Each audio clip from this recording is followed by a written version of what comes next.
ابھی میں آپ کو ایک ویڈیو کلپ دکھا رہا ہوں جس میں منبر رسول پر بہت سارے علماء کرام تشریف فرما ہیں اور ایک بڑے نقیب جن کی تاریخیں لینے کے لیے آپ کو مشقتیں اٹھانی پڑتی ہیں، جن کو اس وقت دنیا کفیل امبر کے نام سے پہچانتی ہے، ان کی یہ ویڈیو کلپ میری نگاہوں سے گزری تو میں نے سوچا اس پہ کچھ ڈسکس کر لیا جائے، کچھ چیزیں آپ کو بتا دی جائیں۔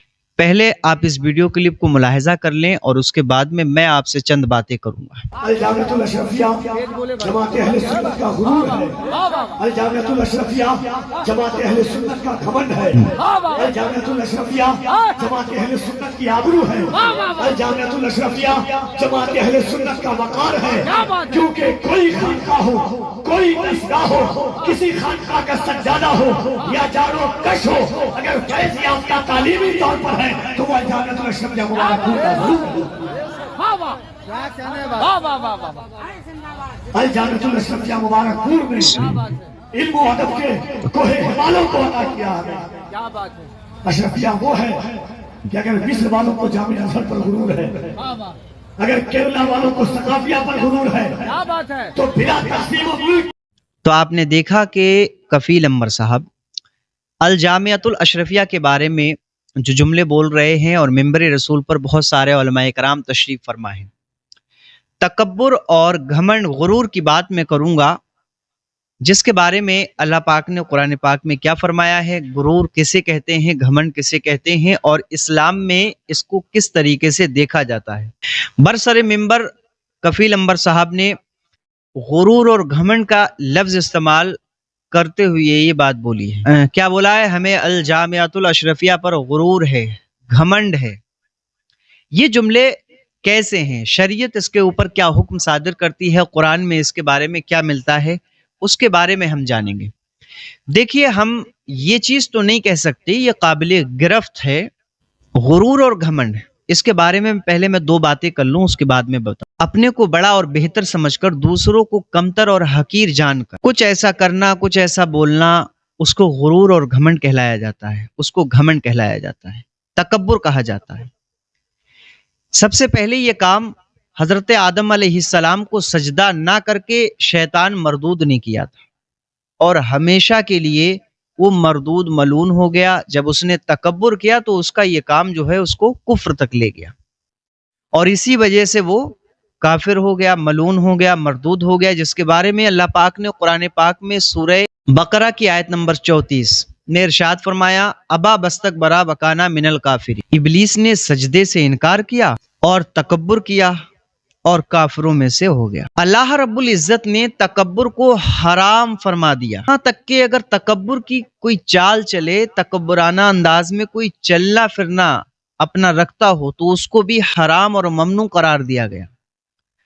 اور اس کے بارے میں بھی اللہ پاک نے قرآن پاک میں ارشاد فرمایا، پارہ 15 سورہ بنی اسرائیل آیت نمبر 37 پہ اللہ تعالیٰ نے ارشاد فرمایا، اور زمین پر اتراتا ہوا مت چل، بے شک تو ہرگز زمین نہ چیر ڈالے گا اور ہرگز بلندی میں پہاڑوں کو نہ پہنچے گا۔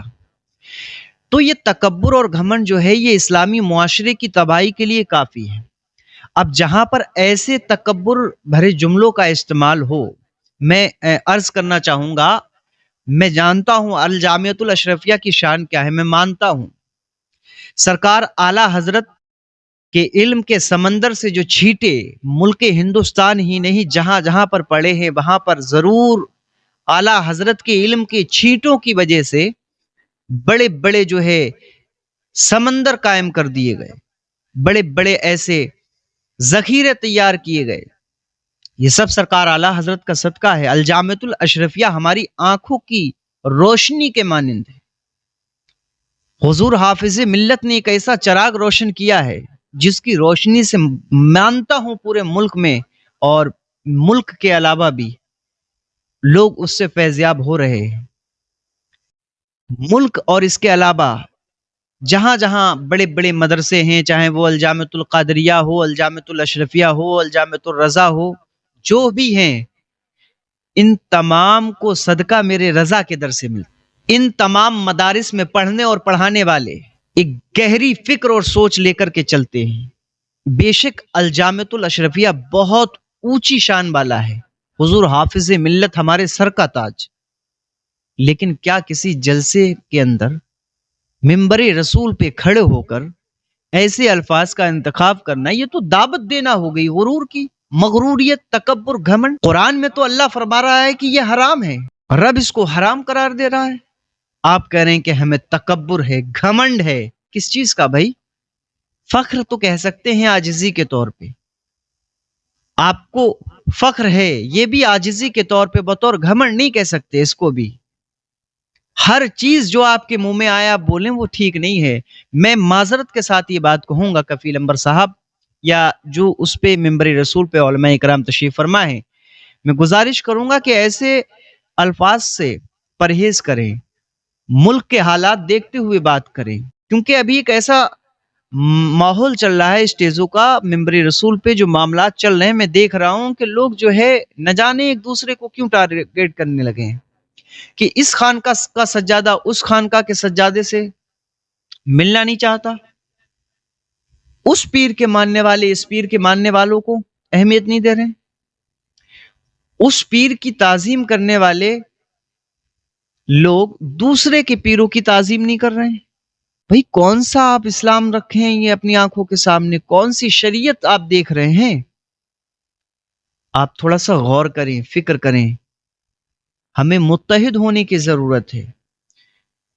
جملوں کا انتخاب اس انداز میں ہو کہ جملے جب ہم بولیں تو ان کا جو ہے اثر کہاں پڑے گا، اس چیز کا بھی خیال رکھیں۔ کفیل انور صاحب اچھے ناظم ہیں، ماشاءاللہ مجھے ان کی شاعری پسند آتی ہے۔ میں بھی الحمدللہ جب کہیں پروگرام میں یا جلسے میں جاتا ہوں تو میں بہت کوشش کرتا ہوں کہ کبھی کوئی ایسا لفظ میرے منہ سے نہ نکلے جس سے کوئی تنازع یا کوئی فتنہ فساد ہو۔ بہرحال اللہ نے قرآن پاک میں ہمیں گھمنڈ اور غرور سے روکنے کا حکم دیا ہے، اس سے ہمیں رکنا چاہیے، نہ کہ ہمیں اس کو بڑھاوا دینا چاہیے۔ اللہ اعلم۔